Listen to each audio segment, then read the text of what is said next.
New golfer segment. New golfer segment. So I'm a veteran golfer, but you got a lot of new golfers out there. We take pride in discussing topics that help people who are new to the game, looking for more information about the game. We talked a lot so far this round. But I mean, what have we talked about? We've talked about what to Etiquette. etiquette, what to wear, how to even set your tee time, Mm-hmm. what tee box to play from. Mm-hmm. We last week what we talked about. Well, I think the week before we talked about clubs and what each club means, what to do. Mm-hmm. So we thought this week could actually be a good time to talk about scoring and scoring in golf specifically. Now, if you go on our Instagram at That's Our Golf, there is a short video that talks about scoring, and it's going to be much shorter than this pod. But we can go into a little bit more detail because I think it's important if you are going to go out to play, especially after you become pretty proficient at hitting the ball.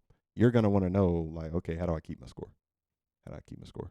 So I always like to start off this segment by asking you, life partner, what, what is some general information about scoring that you think all new golfers should know? Like, I like to leave the floor open for you. Well, how you win is with the lowest score. Okay. Lowest score out of everybody. Lowest score wins. Okay. So you'll have a set number of strokes that it's supposed to take to complete a hole, Mm-hmm. and you want to get as least as I don't know, how do you say that? Yeah. Least Least amount of strokes. least Sure. amount of strokes Mm-hmm. as possible for each hole, and you'll tally all of your strokes up at the end Right. of your round. Right. To get your total score. Mm-hmm. Yeah. I mean, that's pretty much it. So, So, so lowest score, the lower the score, the better. So let me say that because every time you take score, you're not competing against somebody else. You can go play golf by yourself, obviously, and your score is just kind of letting you know what you did that day. Like you just mentioned, each hole has a set number of strokes that I would like to say a good golfer is expected to yeah. hit. Like not just your average golfer, but a good golfer is expected to hit. This is called par. So, and this is a common phrase, par for the course. This is kind of the even number that if you are good, you are expected to shoot par. So a hole can really either be three things, right? It could be a par three, it can be a par four, it can be a par five. Um, I think there's one hole out there that's a par six on some course. I don't know. I've seen some picture. But Really? yeah, but for the most part, it's going to be a par three, par four, par five. Typically, that's determined by how long the hole is. So obviously, each hole has different distances. So you can probably put it together. A shorter hole is going to be a par three. If it's a little bit longer, it's going to be a par four. If it's longer than that, it's going to be a par five.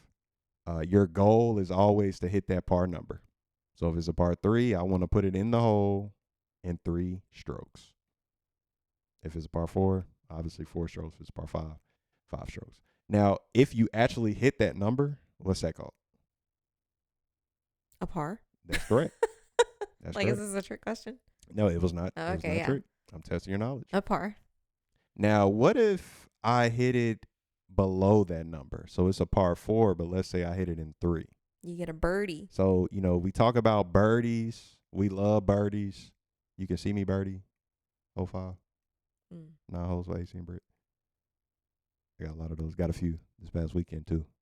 Actually got another one that I'm going to speak on in a minute. But I got a birdie, which, this will be 3 strokes on a par 4. This will be 2 strokes on a par 3. This is 1 stroke under par. So a par is 5 and I get a 4. This is called a birdie. And that's a great score. Par is a great score. Let me just say that. If we being honest, bogey is a good score. We're not there yet. You're right. So I want to go right into bogey though, because 1 under would be a birdie, 1 over par would be a bogey. So if it's a par 3 and I hit it in 4 strokes, this is a bogey. This is +1. This is 1 over par. So if it's a par 4, this is 5 strokes. If it's a par 5, this is 6 strokes. I would say if you're a new golfer, bogey is a good score.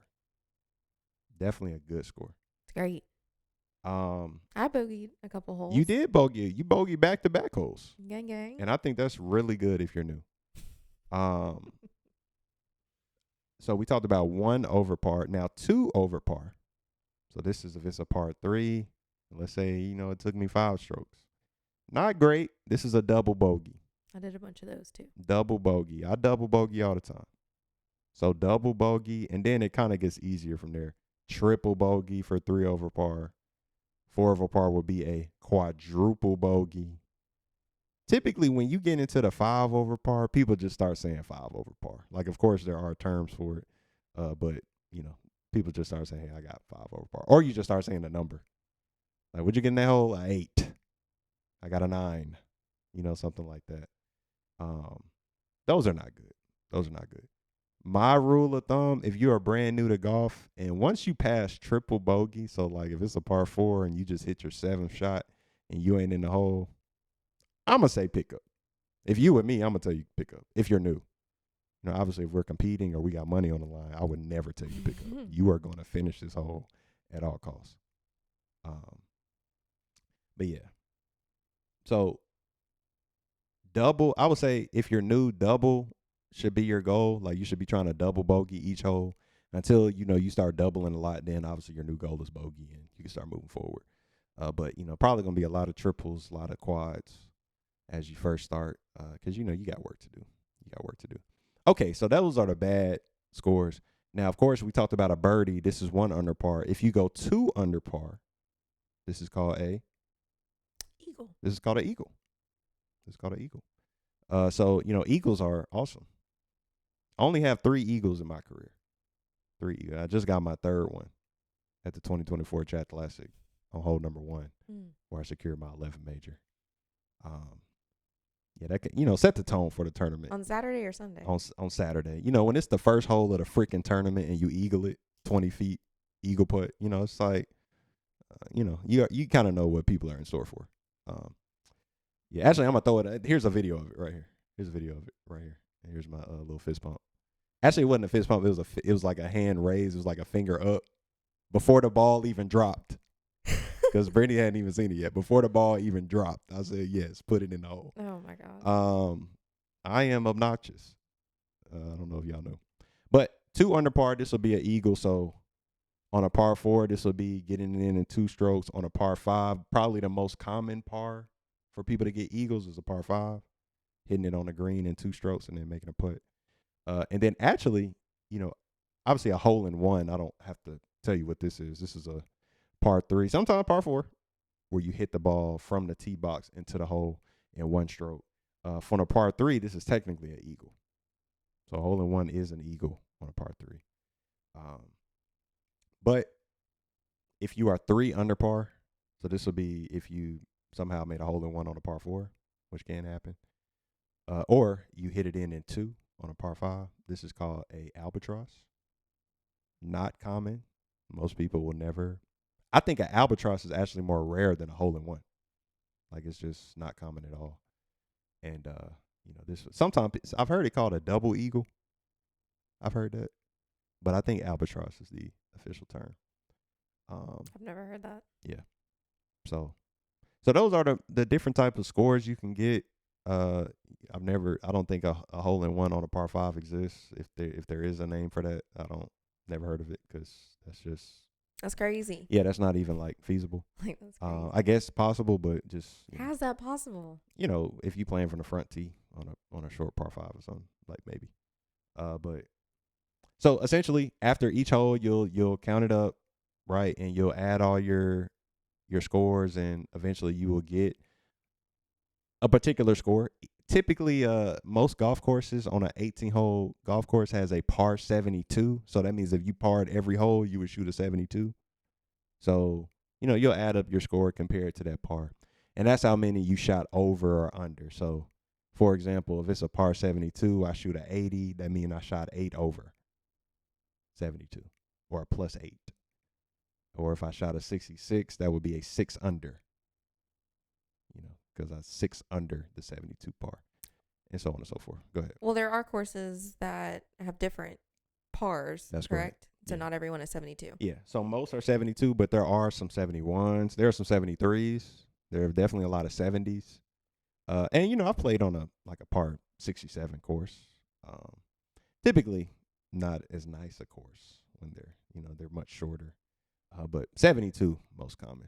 72 and 70. I'll say that. But definitely some 71s, definitely some 73s, even some pro courses that they play maybe a par 71 or a par 73. So I've seen that. But most are 72. So that's why in terms of like great scores, there are certain benchmarks. Like if you're brand new, I think your first goal is to break 110. So, we're talking a lot of strokes over par, but remember, you ain't even thinking about 72 when you're brand new. You're thinking about, maybe trying to double every hole.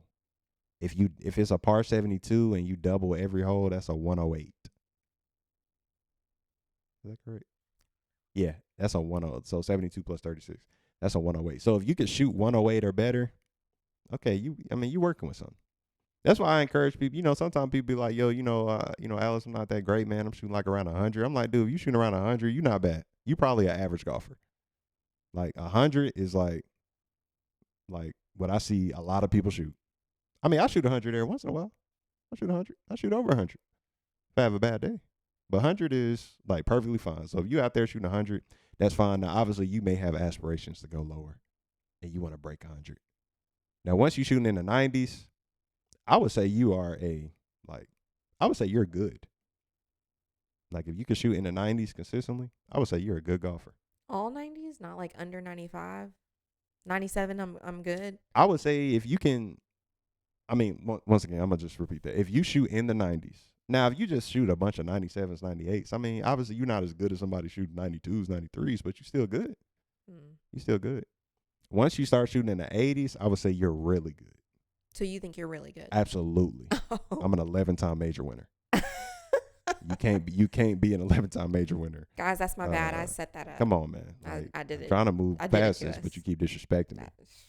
But yeah, I would say I'm really good. I'm currently an 11 handicap, in case anybody was curious, and we'll talk about handicaps another episode. But I would say that's pretty good. And then once we start talking about averaging in the 70s, like that's like you're great. You're a great golfer. And then of course, if we get below 70s, like pro. I wouldn't say pro, but like you could definitely be a PGA pro. Like you could definitely like get your PGA professional status, like give lessons, like So if I shoot in the 60s, I'm not pro level? Shooting in the 60s, it's not the same for like across the board. Like it depends on where you're shooting in the 60s, if that makes sense. Like Brittany, there are people who shoot in the 60s who play college golf, but they never go play professionally. Now, if you average in the 60s, I'm with you. Like maybe you are pro. Like if like every time you go play, you in the 60s, yeah, you probably are pro. That's what I thought we were talking about. Sure. Yeah, like averaging in the 60s is you are now a plus handicap, and you more than plus. You like +5, +6. Now you probably are pro. So I stand corrected. If you average in the 60s, no doubt. But once again, we ain't even for all new golfers. Let's just break 110. To be honest, when you first start playing golf, don't even take score. I would just try to finish holes and get used to it. Then probably after like your second or third time playing, now start keeping score. If you can finish every hole, Brittany is still working her way to finishing every hole. I am. But when you can start finishing every hole, and maybe getting quad or better on every hole, start keeping your score. That's how you track your progress. That's how you know you're getting better. Hey, next hole, best hole. Sure. Next hole, that's her mantra when next she has hole, a terrible hole. But yeah, that's pretty much scoring. That's it. Once again, just to recap: 1 over par, bogey; 2 over par, double; so on and so forth. 1 under par, birdie; 2 under par, eagle; 3 under par, very rare, albatross. Your goal is to try to hit par. If you're brand new, I would say your goal is double bogey. Once you get over +4 on a hole, let's pick up. Unless you're playing for money. Your opponent will not let you pick up, especially if I'm your opponent. Some people play double par. I think that's a smart thing to play. By this, it's like if it's a par 3 and, once you reach 6, pick up. If it's a par 4, once you reach 8, pick up. If it's a par 5, once you reach 10, pick up. I like that for pace of play. And remember, I'm always going to just preach pace of play. That's critical. So yeah, that's kind of a long explanation. But like I said, I have a minute-long video on Instagram breaking a lot of this down. I think it's actually in 2 parts, so it's like 2-minute long videos. So definitely check that out. Extremely helpful. All right, that's our new golfer segment. Hey.